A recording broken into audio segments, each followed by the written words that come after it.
Hello friend and welcome back. Today we are going to make mixed berry smoothie. I hope you like it. We need cup of milk, cup of almond milk, mixed berries frozen, and 2 bananas.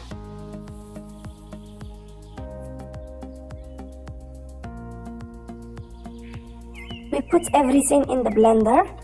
You don't have to add no sugar.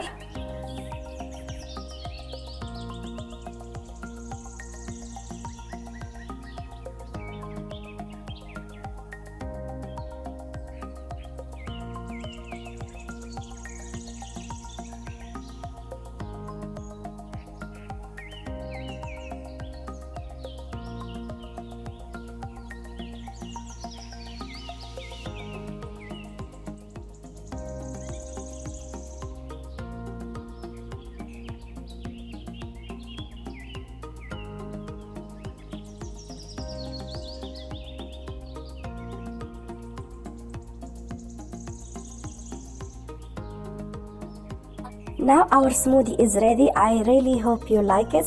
If you visit my channel for the first time, don't forget to subscribe and share the video with your friend. Bye, see you soon.